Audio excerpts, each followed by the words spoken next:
Bonjour à tous, bonjour Charles, c'est vraiment un plaisir de t'avoir aujourd'hui sur la chaîne Kiris Vitae. Bonjour Du Léo, ça me fait extrêmement plaisir aussi d'être avec toi aujourd'hui.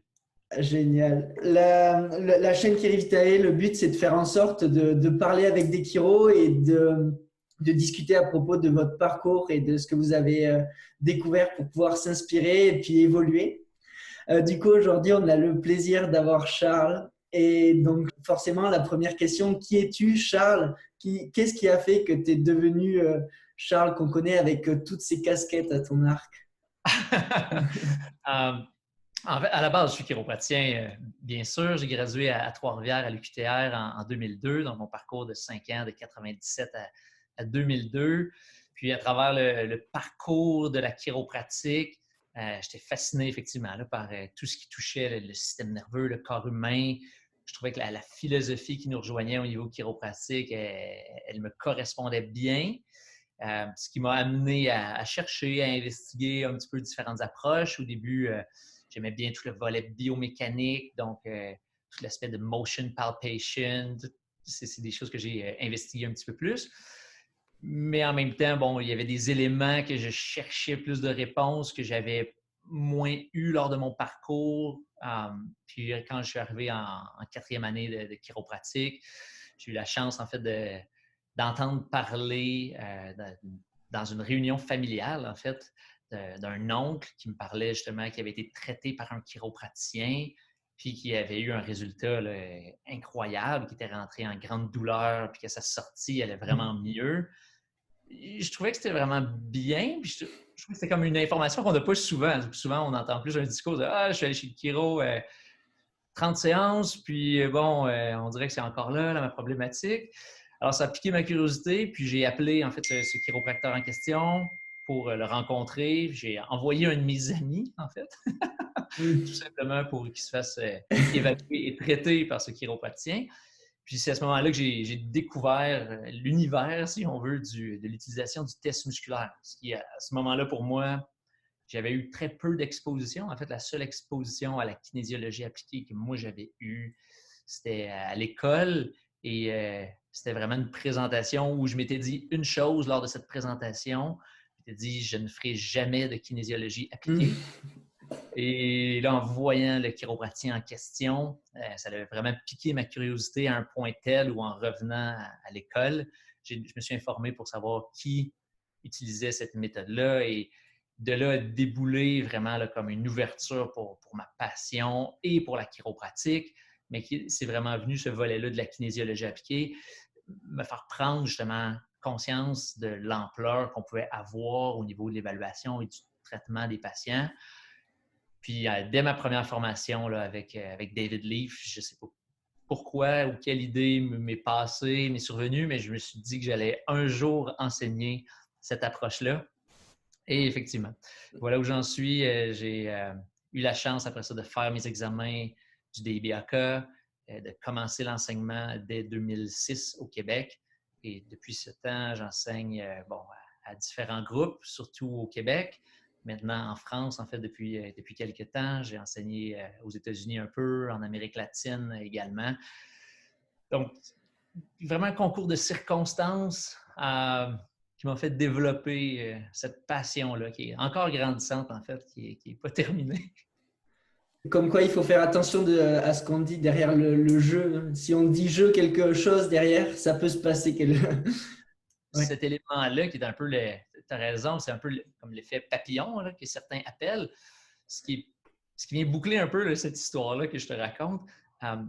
Ce patient-là en question, en fait, cette personne-là en question qui m'avait parlé dans une réunion de famille, bon, ben, je l'ai revu par la suite et c'est lui qui m'a dit, on était dans une salle de traitement, il était devenu mon patient et on n'avait pas du tout fait le lien les deux ensemble. Et là, il me dit, tu sais, on s'est déjà rencontrés, toi et moi, dans le passé. Je me souviens pas du tout. Il dit, ben oui, tu étais venu dans une réunion familiale à tel endroit. Parce qu'à ce moment-là, bon, c'était avec mon ex-copine à l'époque. Et quand il m'a remémoré ces souvenirs-là, j'ai wow! Là, je lui ai expliqué, en fait, la simple discussion que j'avais eue avec lui, les répercussions qui avaient découlé de cette discussion-là, il était vraiment bouche bée, il était vraiment là, ébahi de justement le simple une discussion, comment ça peut avoir un impact beaucoup plus grand que ce qu'on peut imaginer. Là. Et du coup, toi, avant de trouver, là tu nous parles de tout le parcours quand tu étais déjà en chiro, comment tu as trouvé justement la chiro? Parce que c'est pas quelque chose d'évident, peut-être un peu plus au Canada, mais en France en tout cas, euh, on tombe par hasard un petit peu en chiro. En fait, c'est une bonne question aussi. Je dirais qu'à la base, moi, j'ai d'une famille où mon père a des entreprises de sport. Donc, j'étais surtout attiré par le volet entrepreneurial au niveau familial et je pensais me diriger à ce niveau-là. Mon père m'a fait un peu le cadeau de m'offrir, me dire, regarde, j'aimerais ça que tu fasses au moins un cours universitaire parce que lui, il n'avait pas eu la chance d'aller à l'université. Donc, il dit, choisis quelque chose que tu aimerais apprendre. Choisis quelque chose que tu penses que tu pourrais vraiment là, bénéficier sur quelconque plan.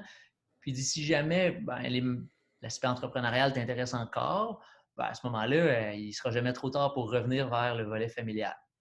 Donc, ça a été un beau cadeau. Donc, j'ai commencé à chercher. Puis, on avait des amis de la famille, en fait, 2 amis de la famille qui sont chiropraticiens. Puis, je ne m'étais jamais fait traiter en chiropratique, mais j'avais entendu. Donc, je suis allé les rencontrer, j'ai discuté avec eux et je trouvais que cet aspect-là de pouvoir traiter avec un outil qui est nos mains pour avoir un impact bénéfique sur la santé des gens, je trouvais que ça résonnait quelque chose de vraiment intéressant. Donc, j'ai appliqué en chiropratique. Finalement, bon, j'ai réussi à passer avec l'entrevue. Et justement, ça répondait au début à ma curiosité sur le corps humain, le système nerveux. C'est un peu cet aspect-là, mais c'est vraiment le privilège que mon père m'a donné juste de dire, ben, choisis quelque chose que tu aimerais ou que tu voudrais découvrir parce que mon expérience personnelle elle était nulle au niveau traitement chiropratique. Donc, je suis entré en chiropratique sans jamais avoir reçu un ajustement chiropratique. Là. Mais après ça, ça a bien changé. Ah ouais, j'imagine bien. Et du coup, voilà, tu en es arrivé à Eke. Puis, pour toi, c'est quoi Eke du coup? La kinésiologie appliquée, pour moi, nous permet vraiment d'avoir un mode de communication avec le système nerveux. Nous permet d'avoir un feedback en temps réel pour évaluer et comprendre les débalancements qui sont présents chez notre patient. Et à ce moment-là, ben, l'outil, c'est un système d'évaluation. Donc, l'outil du test musculaire devient un peu comme un stéthoscope, ça devient un peu comme un outil pour évaluer et qu'on doit interpréter, par contre, ces réponses-là. Donc, c'est sûr que je vais utiliser, il y a des gens qui utilisent le test musculaire, malheureusement, d'une façon un petit peu de la mauvaise façon, mais si on prend le temps de réfléchir de ce que l'outil nous amène, de ce que le test musculaire amène comme information, à ce moment-là, c'est génial pour faire l'évaluation et comprendre la dynamique au niveau justement mécanique, nutritionnel, voire même émotionnel d'un patient et identifier justement c'est quoi les interférences dans un but de potentialiser justement le système nerveux du patient, faire en sorte que sa santé, bon, soit au début qu'on retrouve un état de santé, éventuellement même de maximiser ou d'optimiser un état de santé. Donc, pour moi, c'est vraiment ce système d'évaluation-là, ce système de communication-là qui est indispensable avec la kinésiologie appliquée. Là. Et toi, du coup, tu pratiques, enfin, dans ton cabinet, du coup, tu pratiques uniquement avec Eke ou tu ajoutes aussi d'autres Ce qui me fascine, c'est de toujours, les gens pensent que c'est comme on pratique EK versus autre chose, alors qu'on utilise le test musculaire combiné avec une multitude d'outils qu'on continue à utiliser qui viennent du parcours chiropratique ou d'autres approches. Donc, quelqu'un pourrait avoir fait des séminaires Gunstead, être un excellent ajusteur Gunstead et quand même utiliser de la kinésiologie appliquée. Donc, il faut enlever cette impression-là que on fait une technique ou une approche au détriment d'une autre. Ça vient vraiment bonifier tout ce qu'on faisait à l'école, l'examen orthopédique, l'examen neurologique est encore là. Ma palpation est encore là au niveau chiropratique. J'ai utilisé des ajustements, mais j'utilise effectivement d'autres modalités, le volet nutritionnel, des exercices de neurologie fonctionnelle et autres. dans un but vraiment d'aller aider au maximum mon patient. Donc, l'aspect ou l'évaluation en kinésiologie appliquée ne remplace pas, et ça a toujours été la grandeur, si on veut, de George Goodhart. Sa grandeur d'âme a été d'être inclusif, donc de ne pas dire « Ah, c'est ça que nous on fait et le reste n'est pas bon » ou c'est cette approche-là. Donc, il y a moyen d'incorporer la kinésiologie appliquée avec une multitude d'outils. Et du coup, de multitude d'outils, mais il y a aussi plusieurs professionnels qui utilisent EK, je ne sais pas uniquement Ouais. les chiro, il me semble. Non, exact. L'organisation, le Collège international de kinésiologie appliquée, regroupe en fait des professionnels de la santé. Donc, la kinésiologie appliquée professionnelle, elle est réservée vraiment aux gens qui ont un volet diagnostique, donc l'aspect les chiropratiens, les médecins, les dentistes. Dans certaines parties du monde, les ostéopathes se qualifient. Donc, c'est vraiment les principales professions qui peuvent intervenir. Donc, si on regarde en Allemagne, le regroupement comporte plus de médecins que de thérapeutes, si on veut, en thérapie manuelle et qui utilisent la kinésiologie appliquée. Présentement, le groupe en Russie et en Corée, c'est un très gros regroupement qui est composé majoritairement de médecins, tandis qu'au Québec, aux États-Unis, en France et en Australie, la majorité des gens qui utilisent la kinésiologie appliquée, c'est principalement des chiropratiens. Dans les congrès, ça fait des discussions et des présentations extrêmement enrichissantes où justement on interagit entre médecins, dentistes, chiropraticiens, ostéopathes, certains acupuncteurs aussi peuvent se qualifier. Donc l'aspect interprofessionnel prend vraiment toute sa richesse. C'est là où on voit la globalité du coup de la chiro, puisque à t'entendre, du coup, tu n'as juste pas, t'as juste pour quelque chose de plus grand que un simple low back pain, enfin des douleurs au dos ou des cervicalgies. Ben, en fait, il faut mettre les choses en perspective. Je comprends bien ta question.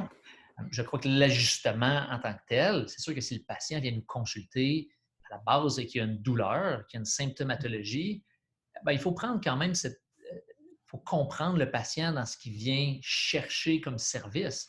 Donc, oui, on veut le soulager, on veut être en mesure justement de permettre de relâcher, que ce soit sa tension, douleur dans le bas du dos, entre autres par l'ajustement et d'autres traitements, que ce soit au niveau musculaire ou autres aspects. Mais le volet justement qu'on veut comprendre plus loin pourquoi il y a la douleur dans le bas du dos, là, c'est l'aspect qui m'intéresse le plus chez mon patient. Mais ça, c'est de l'amener à comprendre aussi le patient. Parce qu'à la base, s'il a mal et qu'on commence à lui parler d'un aspect très global ou que ça pourrait être en lien avec, je ne sais pas moi, son alimentation ou autre, ben, lui est venu chercher quand même un service pour, à toute fin pratique, au début, diminuer sa douleur. Après, c'est dans l'aspect communication où on peut aller chercher cet aspect de globalité, où est-ce qu'on a un soin de santé qui est plus holistique, qui nous identifie justement. Et du coup, tu communiques ça comment justement avec tes patients?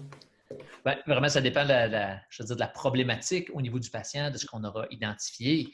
L'histoire de cas va nous révéler quand même une bonne partie de l'information. Mais si on a besoin d'aller sur un volet, on va dire, de composantes viscérosomatiques au niveau nutritionnel, ben, après ma barre, moi, il faut que je fasse très attention et il faut respecter notre champ de pratique. Donc, nous, au Québec, on a quand même un ordre professionnel. Donc, on a un système où on est certifié pour faire vraiment des évaluations et des traitements dans un champ de pratique neuromusculo-squelettique.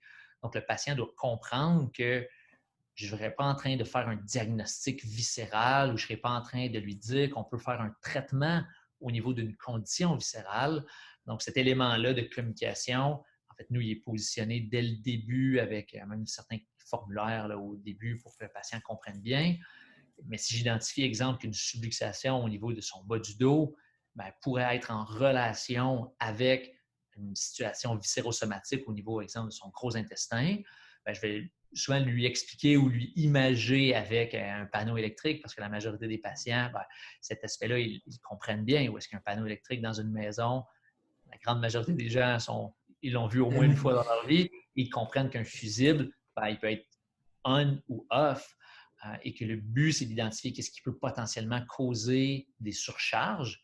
Donc, même si j'identifie le niveau problématique, exemple L5 ou L4, et qu'on fait une bonne manipulation vertébrale, sur un bon ajustement qui aura un effet bénéfique au niveau neurologique et au niveau symptomatique, ben, si la cause, elle n'a pas été identifiée, ben, à ce moment-là, la récurrence de la problématique, ça risque de revenir. Donc, la communication avec le patient va être dans cet aspect-là, qu'ils comprennent que mon objectif est d'identifier pourquoi il a développé cette problématique-là. Dépendamment, des fois, ça se fait à la première visite, mais des fois, ça se fait dans les visites subséquentes, dépendamment de la complexité de notre patient. Et du coup, voilà. Et c'est quoi du coup le mécanisme de l'ajustement? Comment ça fonctionne en gros la chiro pour toi?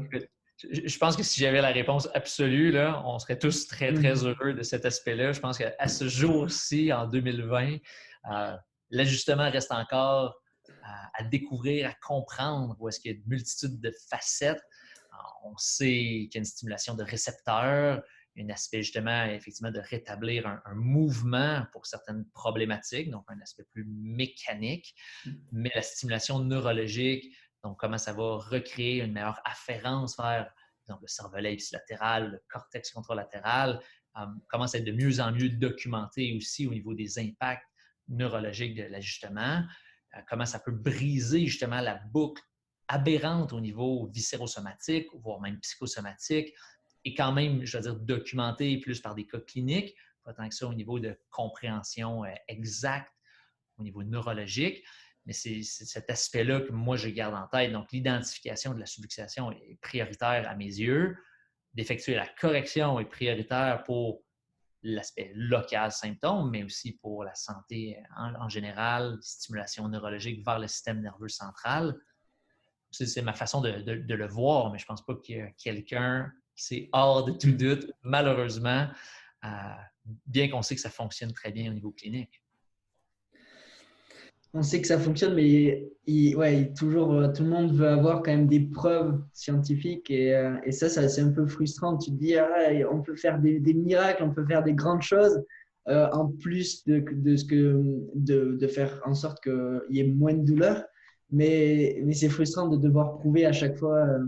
Ouais, ben, je ne sais pas à qui tu fais référence quand tu dis tout le monde. Là. Je ne sais pas si on parle d'une certaine partie de la communauté chiropratique ou voire même une communauté médicale. Mais en ce sens-là, c'est sûr qu'on est dans un mode présentement où on a une compréhension où tout doit être prouvé hors de tout doute avant de pouvoir effectuer une correction ou une procédure. Je trouve ça un peu déplorable. Ça nous enlève énormément de ce potentiel qui est la chiropratique. Ça nous éloigne même un peu de la philosophie chiropratique à la base. Donc, je comprends et je respecte le evidence-based, mais je crois sincèrement et profondément que la chiropratique est beaucoup plus grande en soi et qu'il faut donner le temps justement sur l'accumulation de données cliniques et de ne pas minimiser l'importance des données cliniques. Et dans ce sens-là, je dirais que je vais prendre une part de responsabilité, comme on devrait tous prendre une part de responsabilité comme chiropraticiens et prendre la peine de publier nos cas, donc de faire des case reports, même si dans l'échelle hiérarchique au niveau publication scientifique, c'est un des plus faibles, sinon le plus bas niveau, mais les éléments partent par ça. Donc, si on veut être en mesure de cumuler des données, ben, on doit se responsabiliser, comme chiropraticien. Et quand on a de ces beaux résultats qu'on a tous en clinique, et c'est ça qui est dommage parce qu'on est à la base, on est surtout des cliniciens, on est formés pour traiter, pour toucher aux gens, pour effectuer des corrections. On pourrait peut-être se donner un défi de dire, si je publiais un cas à chaque 2 ans, ben, imaginez la quantité de littérature scientifique qui serait bonifiée au niveau des case reports. Et de là, on serait en mesure peut-être d'amener une meilleure compréhension et une interaction un peu plus globale de ce qu'on fait, s'éloigner uniquement du low back pain et de la cervicalgie. Hein. Ça peut aller aussi, il me semble, sur le financement de certaines études. J'ai vu Heidi Avik, par exemple, qui fait de grandes recherches, mais qui manque aussi de financement pour essayer d'avoir plus de validité scientifique derrière tous ces travaux pour essayer de valider tout ça. Ben, exact. En fait, puis elle fait un travail exceptionnel présentement. C'est vraiment une des personnes au niveau de la communauté scientifique qui est en train de nous aider à nous positionner avec une compréhension neurologique, une compréhension de l'impact des manipulations justement locales, mais au niveau du système nerveux central, l'impact au niveau de certaines zones du cerveau. Mais d'un autre côté, on ne peut pas, chaque personne dans nos cliniques, attendre d'avoir des subventions pour publier des case reports. Ça ne viendra jamais. Là. Il n'y a pas de subvention pour des situations comme ça. Et de prendre le temps de le faire, ça pourrait devenir, je pense, un élément très important pour après que des gens comme Dr. Advik aillent chercher des subventions plus grandes. Par rapport à la recherche, toujours, dans le DBAC, il y a aussi des articles de recherche qui doivent être publiés pour l'obtenir. Est-ce que tu peux expliquer mieux ce que c'est le DBAC? Oui, exact, ça me fait plaisir. En fait, c'est le diplôme qui est reconnu par le Collège international de kinésiologie appliquée. Donc, c'est le plus haut standard qu'on peut atteindre en kinésiologie appliquée. Donc, le but de faire les examens du DIBAK, c'est de consolider, en fait, notre information, nos connaissances en kinésiologie appliquée. Pendant très longtemps, le DIBAK était perçu et vu comme étant inatteignable et uniquement à faire pour ceux qui voulaient enseigner. Personnellement, j'ai contribué à changer ce dogme ou ce paradigme pour inciter les étudiants à le faire parce que c'est vraiment une belle occasion pour étudier, consolider l'information. Et une fois qu'on a pris le temps d'étudier et de faire les 5 examens théoriques, donc il y a 5 examens sur différents sujets qu'on doit effectuer. Et après les 5 examens théoriques, il y a un examen pratique devant examinateur qui est aussi effectué. Et en plus de tout ça, on doit avoir au préalable soumis 2 papiers, donc 2 papiers de recherche qui n'ont pas nécessairement besoin d'être publiés dans la littérature scientifique, mais qui ont besoin d'être publiés à travers les différents, ce qu'on appelle les chapitres, donc les regroupements en kinésiologie appliquée à travers les différents pays. Et donc, l'article est quand même revu. Donc, nous, au Québec, on a quand même un comité qui fait la révision de ces articles-là. Et à ce moment-là, avec les 2 articles, les 5 examens théoriques, l'examen pratique, si tout ça est passé, la personne se voit octroyer en fait son DIBAK. Ce qui est quand même fascinant, c'est que présentement, il n'y a pas de reconnaissance, on va dire, légale du DIBAK. On le fait vraiment, je veux dire, par motivation personnelle, dans un but aussi d'aller chercher ces informations-là. Mais vous voyez, nous, au Québec, on est quand même rendu plus d'une vingtaine qui ont passé leur DIBAK. Et on voit que ça améliore la compétence du groupe. Donc, à travers le monde, si on est capable d'amener de plus en plus de gens à le faire avec une bonne rigueur, on améliore l'image et l'utilisation de la kinésiologie appliquée à travers la chiropratique. Et du coup, tu as quand même bien contribué vu que tu as été le plus jeune étudiant justement à devenir bac. En fait, en 2005, effectivement, j'ai été le plus jeune à passer les examens. Ça prend 3 années d'expérience clinique pour pouvoir faire les examens. Et moi, j'avais gradué le 8 juin 2002 de Trois-Rivières. J'avais fait mes examens de l'ordre. Donc, le 8 juin 2005, ça a donné exactement 3 ans jour pour jour. Il y avait des examens théoriques. Donc, je n'aurais pas pu être plus rapide pour les effectuer.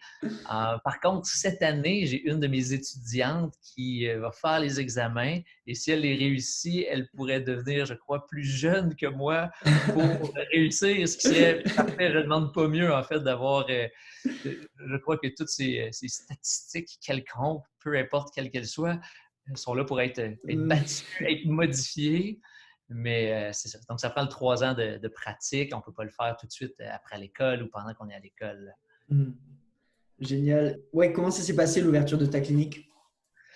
Initialement, en fait, quand j'ai gradué en 2002, j'étais encore dans un mode d'apprentissage là, vraiment important. On faisait beaucoup de formations. Souvent, on était partis, ma conjointe et moi, avec un groupe d'amis, là, on était partis environ 2 à 3 fins de semaine sur 4 en formation. Donc, j'ai décidé d'aller simplement travailler avec quelqu'un d'autre à Montréal pendant 1 année et demie pour justement maximiser mon temps dans les formations. Et après ça, on a fait le choix de s'installer un peu plus en région, de quitter Montréal pour éventuellement penser à une dynamique familiale. Et moi, ma famille vient de la région de l'Estrie, au Québec. Puis on a trouvé une place dans une petite ville qui s'appelle Magog, qui est, je pense, 28 000 habitants dans votre région. On a trouvé une petite maison qui, au début, répondait à nos besoins de combiner maison et au sous-sol, d'ouvrir une clinique. Donc, on voulait avoir quelque chose qui était à faible coût pour commencer à pratiquer et bâtir. Donc, j'ai rénové, en fait, avec mon beau-père, la clinique pendant que je travaillais encore à Montréal et qu'on faisait des formations. Donc, ça a été des années bien occupées, mais ça l'a mené à l'ouverture de la clinique qu'on appelle Triade Santé. Donc, le concept de la triade pour le volet biomécanique, nutritionnel et émotionnel. Donc, on a ouvert le 3 juillet 2004 à Magog officiellement. Donc, ça commence déjà à faire un bon bout qu'on est ouvert. Et à travers les années, bon, on a eu une troisième associée. Donc, au début, il y avait simplement ma conjointe et moi qui étaient copropriétaires. Puis on a eu une troisième associée. On a greffé à notre équipe de plus en plus de professionnels, si bien que maintenant, on est rendu 8 chiropraticiens, psychologues et 3 assistantes qui sont dans l'équipe. Puis on a eu à déménager il y a 5 ans. Donc, on est dans des nouveaux locaux, relativement nouveaux, qui répondent à nos critères au niveau propreté, beauté, efficacité. Donc, C'est un immeuble. Pardon? C'est un immeuble. Ben, ouais, on a 3000 pieds, en fait, 3000 pieds carrés pour la superficie de la clinique, du cabinet. Mais c'est à côté de ça, il y a une clinique médicale, il y a une épicerie d'aliments biologiques, il y a un gym, un studio de yoga, donc qui n'est pas tous à nous, qui n'est pas juste à nous, mais c'est regroupé et c'est l'objectif d'avoir un endroit qui regroupe finalement une approche de santé. Là. C'est génial. Déménager. Et en plus, ça regroupe que des masters de la kinésio appliquée, non? Ben, on a une belle équipe, je vais le dire comme ça. Je crois sincèrement qu'à travers le monde et à travers le Québec, on a des grandes personnes en kinésiologie appliquée.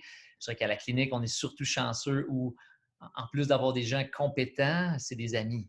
Donc, le groupe qu'on a à travers la clinique, plusieurs ont leur DBAK, quelques-uns sont dans le processus de le faire éventuellement, mais c'est, disons, presque un prérequis, en fait, pour être avec nous. Donc, j'ai le privilège de travailler avec mon collègue Frédéric, avec qui j'enseigne, où est-ce qu'on passe beaucoup de temps ensemble, mais c'est ça. La plupart, je dirais, en fait, pas la plupart, tout le monde dans la clinique, les 8 chiropraticiens et la psychologue et même les assistantes, on passe du très bon temps ensemble. En fait, on fait souvent des petites sorties parce que c'est des amis. Génial. Et du coup, est-ce que ça se passe, je sais que ça se passe dans certains cabinets où vous vous réunissez pour parler autour d'un cas qui vous a challengé ou quoi? Je dirais qu'on le fait de façon officieuse. Donc, on a quand même une belle salle pour les employés là, qui est assez grande pour accueillir tout le monde. Donc, souvent, sur l'heure du lunch, on va discuter de certains cas ou de certaines observations ou poser certaines questions à des collègues. Ou souvent, le matin, en arrivant au cabinet, à ce moment-là, c'est un bon moment d'échange ou voire même en terminant la journée. Donc, ça se fait de façon c'est non formel. On ne sait pas, il y a un bloc dans la semaine qui est alloué à ça. Bien qu'il nous arrive de faire des rencontres, exemple, pour certaines personnes veulent nous parler d'un produit naturel ou autre. On va faire venir des intervenants. Donc, ça, on le fait. Pour les chiros, toujours. Oui, pour les chiropraticiens. Exact. Donc, mais oui, on collabore ensemble ou si on voit qu'avec un patient, on n'a pas les résultats escomptés, bien, on va le référer à quelqu'un d'autre de l'équipe pour aller peut-être chercher une autre dimension lors de l'évaluation ou lors du traitement aussi. J'aime bien tout le monde passionné par Eke, tout le temps en train de parler justement je ne sais pas si c'est un travail, mais de l'achiro pour aider encore plus les gens. Je trouve ça formidable. Je te dirais que je vois mon travail plus comme un jeu, en fait, de venir à la clinique, résoudre des énigmes, partager justement avec mes patients, mais dans le but de solutionner la problématique. Donc, je pense que quand on est capable de voir notre travail comme un jeu, la dimension de plaisir, surtout dans le domaine de la santé, contribue énormément. Je pense qu'il contribue aussi aux résultats cliniques, pour être bien franc. Et je pense que le patient va le ressentir si on est capable de rester dans une dynamique de plaisir, si on est capable, si le patient voit qu'on cherche pour lui, qu'on veut l'aider, les gens le ressentent et après ça, ça facilite notre travail aussi. Et ça vous permet aussi, enfin, je ne sais pas comment ça se passe, mais est-ce que 8 chiro dans une clinique ou même dans une petite ville de 20 000 habitants, c'est pas de la concurrence? Comment vous faites pour trouver votre place là-dedans? C'est une bonne question, en fait. On est chanceux où est-ce que la majorité des gens dans le cabinet ici ont déjà des pratiques qui sont bien établies. C'est sûr qu'on a une nouvelle chiropraticienne cette année qui vient d'entrer, donc elle est en train de bâtir sa clientèle. Mais bon, personnellement, c'est sûr que pour prendre rendez-vous, mon suivi clinique avec mes patients, l'horaire est rempli plusieurs mois à l'avance. Donc, ça donne une possibilité où est-ce que quand j'ai des références, de diriger les gens vers d'autres professionnels de la clinique. C'est la même chose pour beaucoup de professionnels au cabinet où est-ce qu'ils ont des pratiques qui sont déjà complètes. Donc, oui, on assure un suivi, oui, on veut voir des nouveaux patients, mais en même temps, on ne peut pas voir tout le monde. Donc, ça permet d'avoir une forme de faire connaître, dans certains cas, les nouveaux chiropraticiens et qu'eux-mêmes bâtissent leur clientèle, si on peut l'appeler comme ça. Mais en même temps, on a travaillé à faire en sorte que justement les gens à travers le Québec connaissent la clinique. Donc, c'est uniquement du bouche à oreille. Donc, c'est vraiment un système de référence où on ne fait aucune publicité. Les gens appellent et veulent avoir ce service-là. Donc, tant mieux. Mais c'est vrai que dans une petite ville comme nous le sommes, puis Magog, il y a des excellents chiropraticiens et il y en a beaucoup. Nous, on est 8, mais je crois que dans la ville de Magog, on doit être au moins une quinzaine de C'est chiropraticiens. incroyable. Mais c'est une petite communauté où justement les gens, la santé est importante, les gens veulent prendre soin d'eux-mêmes. Donc, il y a une belle ouverture dans ce sens-là. Il n'y a pas de, il y a pas de concurrence dans la chiro. C'est ce que je vois à chaque fois qu'on voit des grands chiros arriver à remplir des cabinets, puis même des chiros, voilà, remplir des cabinets tout simplement dans des villes où il y en a déjà beaucoup. Ben, la personne qui est devant nous au moment où on la traite, c'est la personne la plus importante au monde. Et si on garde ça en tête, je crois que la personne le ressent. Et si on lui fait vivre l'expérience d'un bon examen, d'un bon traitement, après ça, cette patiente-là ou ce patient-là va devenir automatiquement un ambassadeur et va avoir le goût d'en parler à quelqu'un en sortant du cabinet. Puis je pense que si on regarde les chiffres, je pense que c'est 9 ou 10 de la population qui consulte en chiropratique ou en médecine alternative. Donc, je pense qu'il manque pas de patients pour personne. Là. Théoriquement, on devrait tous être capables de faire du bon boulot et d'aider les gens d'une bonne façon. Toi, tu as ton cabinet qui est complètement plein. Est-ce que tu arrives à faire de la prévention quand même? Bien, j'ai une pratique, effectivement, où moi, je crois beaucoup. J'ai une genre de pratique un peu familiale, dans ce sens où je n'ai pas juste des cas en aigu qui viennent à la clinique. En fait, la plupart de mes patients, quand c'est des nouveaux patients, si ça se trouve, c'est des cas beaucoup plus chroniques. Donc, je suis souvent un deuxième, troisième ou quatrième opinion pour essayer d'aider un patient. Par contre, je promouvois beaucoup l'aspect de la santé, de bonifier et d'optimiser la santé avec mes patients. Donc, oui, je préconise de faire des suivis dans un but d'améliorer à long terme. Donc, ce ne sera pas uniquement pour aider l'aspect symptomatique. Je crois définitivement que la chiropratique, dans notre approche globale, les ajustements et les habitudes de vie, on a ce privilège-là de connecter avec les patients et de les suivre. Il y a très peu de professionnels qui ont ce privilège-là. Donc, on est souvent à même d'identifier les petits débalancements avant qu'ils deviennent problématiques. Et personnellement, le plus beau cadeau que j'ai de mes patients, c'est quand ça fait 10 ans qu'ils viennent me voir et qu'ils me disent hey, tu sais, j'ai réalisé que ça fait 10 ans que je me fais traiter à tous les 3 mois ou 2 mois que je viens avoir un traitement avec toi. Puis si on est 10 ans plus tard et je me sens 10 ans plus jeune que quand j'ai commencé, ça, c'est pas mal le plus beau cadeau qu'on peut avoir. Pour moi, en tout cas, ça, c'est une belle récompense. Là. C'est magnifique parce que souvent les gens ils traînent leurs problèmes d'année en année et ça s'empire forcément parce que la subluxation ça va empêcher l'amélioration du corps et la réaction de l'adaptation et le fait que juste ils deviennent plus vivants encore, c'est magnifique. Exact. Puis ils deviennent qu'ils comprennent, puis même, c'est ce qu'ils recherchent. Ils viennent après ça chercher cet aspect-là d'optimisation de leur santé. Ils veulent soit maintenir un bon état de santé, ou des fois, ils vont nous arriver avec des questions. Hey, penses-tu que tu pourrais m'aider pour tel aspect ou telle chose, ou j'aimerais ça qu'on évalue. Donc, ils nous amènent même des défis et des curiosités. Donc, c'est un peu un type de pratique. George Woodard avait une pratique très familiale où il traitait des gens sur 3, 4, voire même, je pense qu'il a traité jusqu'à 5 générations, en fait, de la même famille. Donc, c'était son mode de pratique. Puis ça a tellement été un mentor important pour moi. J'ai tendance à, on va dire, reproduire ce type d'approche. Et pour toi, genre, ça semble vraiment facile pour toi. Genre, ça a l'air de tomber du ciel, couler de source. Mais est-ce que tu as eu des problèmes dans ta vie, des difficultés pour nous? Je sais pas. Euh, ben, d'un point de vue, pas vraiment de difficultés.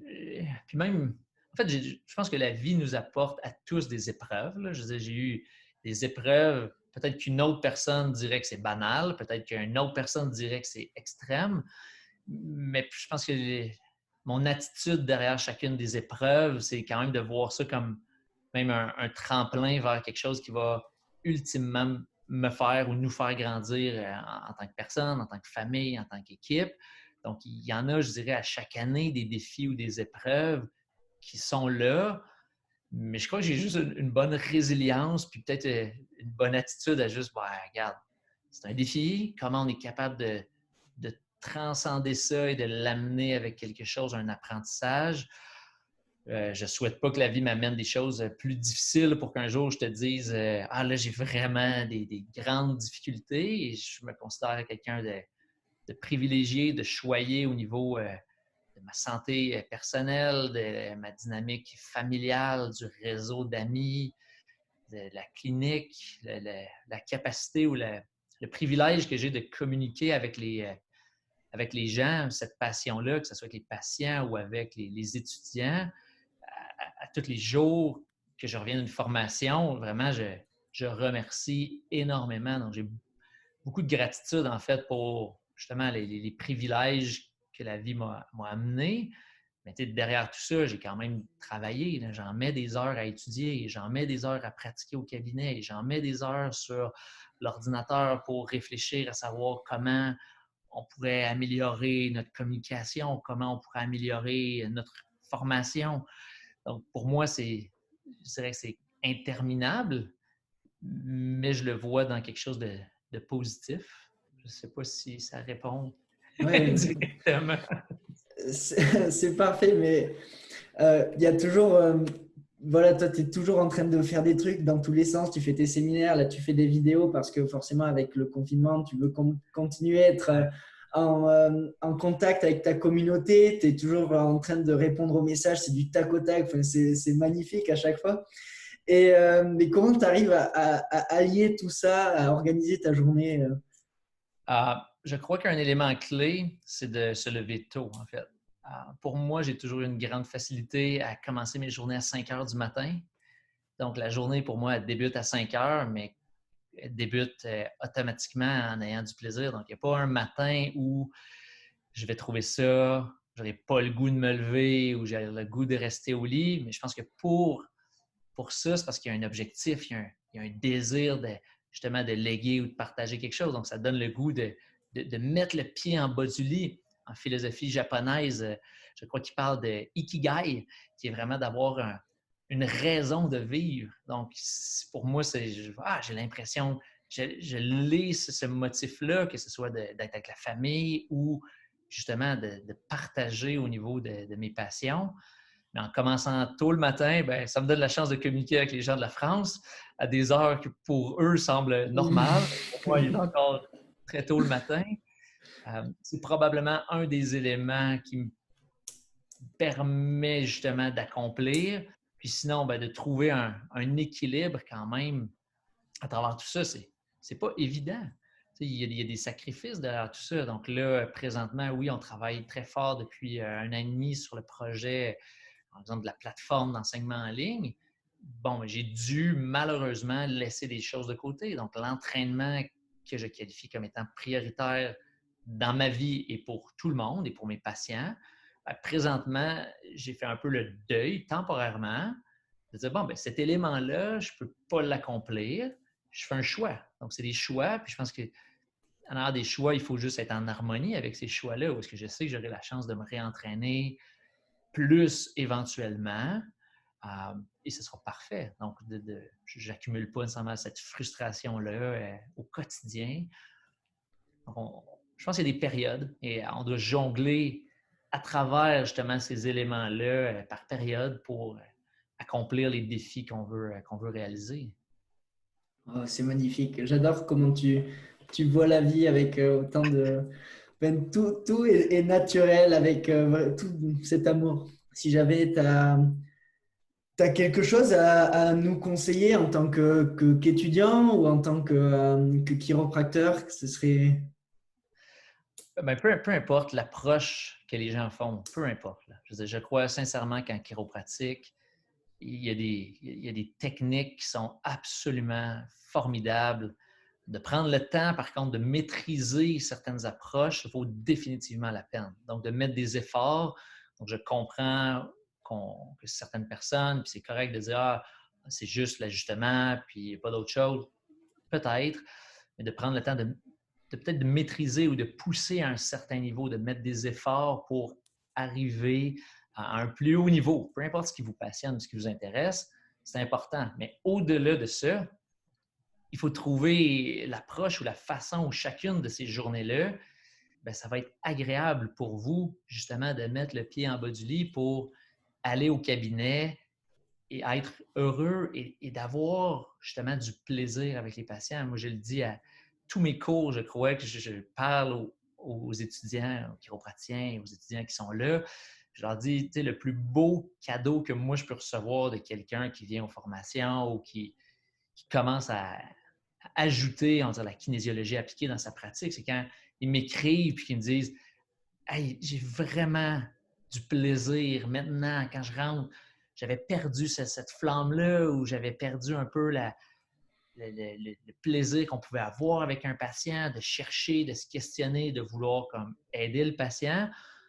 Mais ça peut se faire avec n'importe quelle approche. Donc, oui, moi, j'ai développé, on va dire, ma compétence dans le système de la kinésiologie appliquée, pour aller chercher les différentes branches là-dedans. Mais j'ai une très grande ouverture par rapport à tous les autres types d'approches.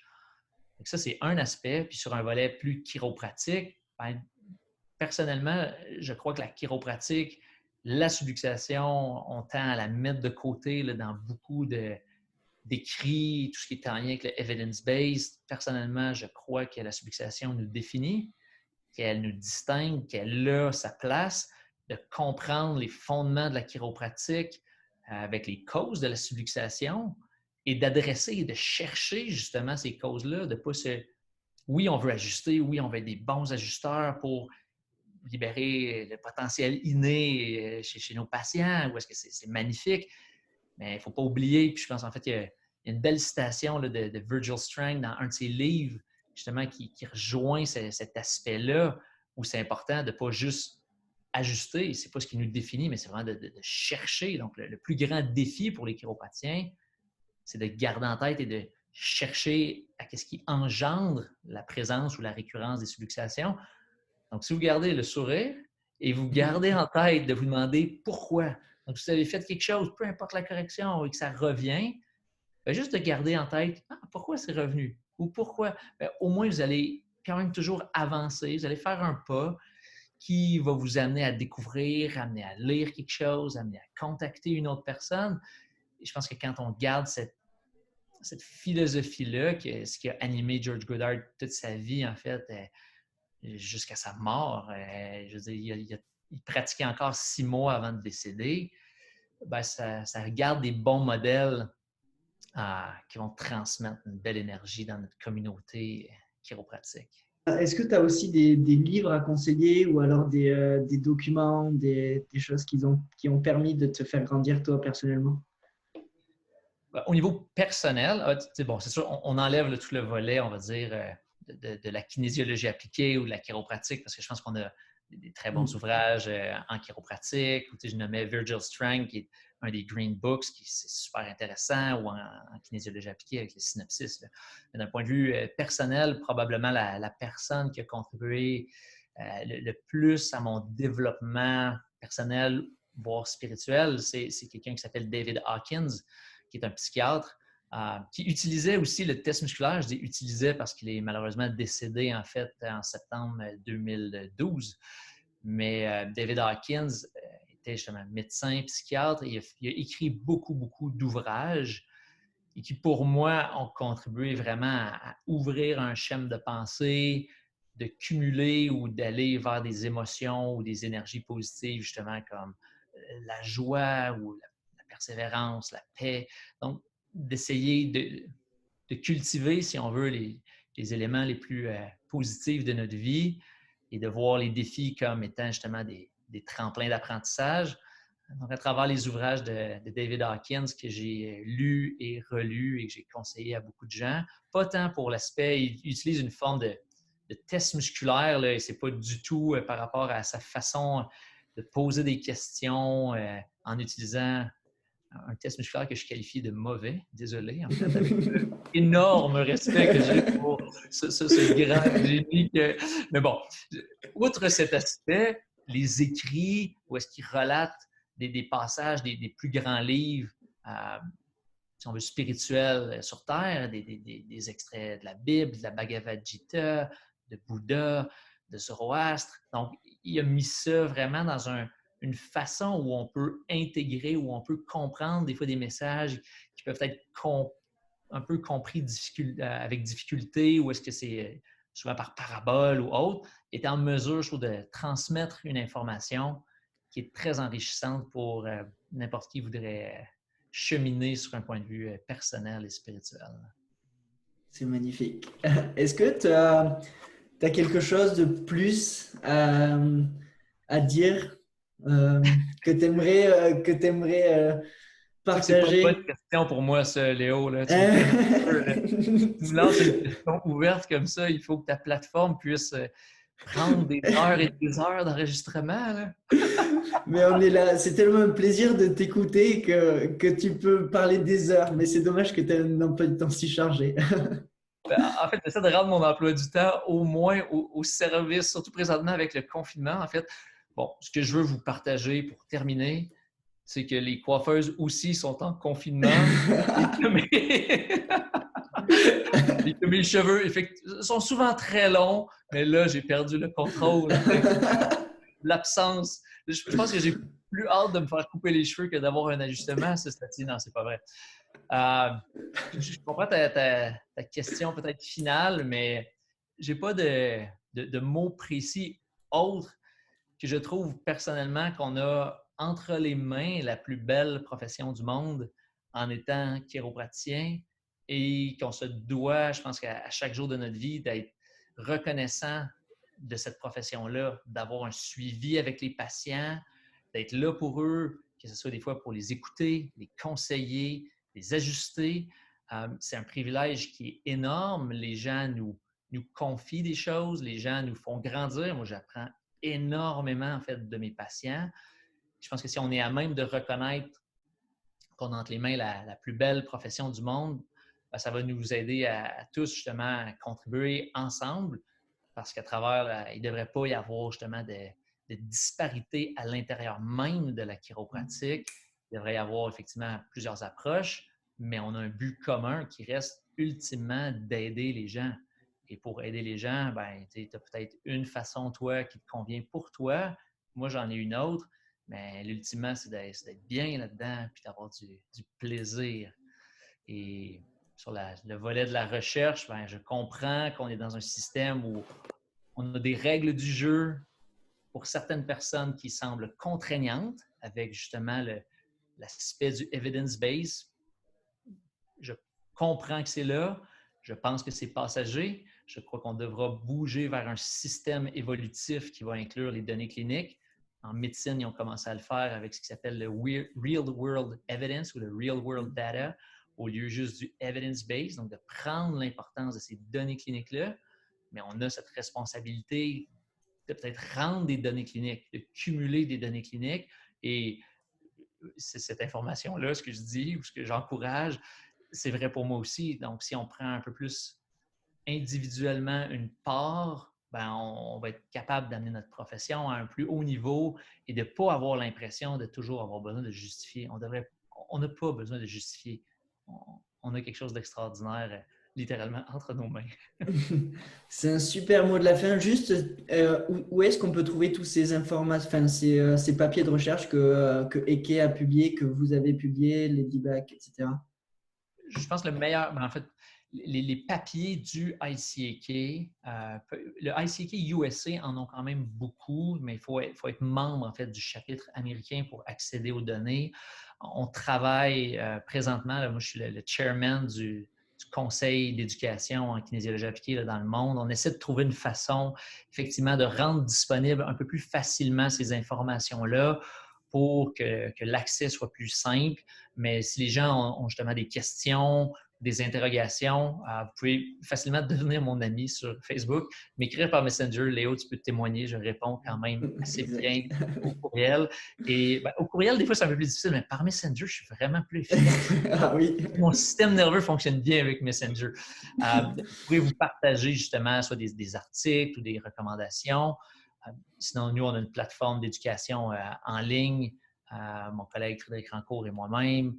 Il y a des formations en kinésiologie appliquée à peu près partout dans le monde. Il y a des grands docteurs, justement, à différents endroits qui enseignent, et en France, et en Espagne, aux États-Unis et ailleurs. Donc, peut-être d'avoir une curiosité, de contacter ces gens-là.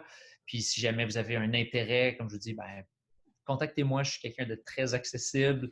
Et si jamais j'oublie de répondre à un courriel ou à un messenger, ne le prenez pas personnel, j'ai oublié. Donc, vous me réécrivez une autre fois et là, je vous réponds. Donc, Génial. voilà.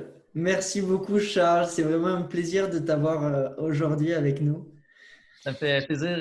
Félicitations, Léo. Je sais que vous reprenez en fait la relève, vous et un collègue, pour cette chaîne. Et je crois que ça a définitivement une place dans la communauté chiropratique. Je vous encourage à continuer à justement faire découvrir différents chiropraticiens à travers la communauté. Et j'espère qu'on aura pu contribuer un peu à ça ensemble aujourd'hui. Bien sûr, on va faire de notre mieux. Bon, en tout cas, merci de nous avoir suivis. Si vous voulez nous soutenir et puis avoir des notifications, vous pouvez vous abonner à la chaîne. Et on va tâcher avec Vincent de garder cette responsabilité et d'essayer d'assurer. Merci à tous et à bientôt. Au revoir, Léo. Au revoir à tous.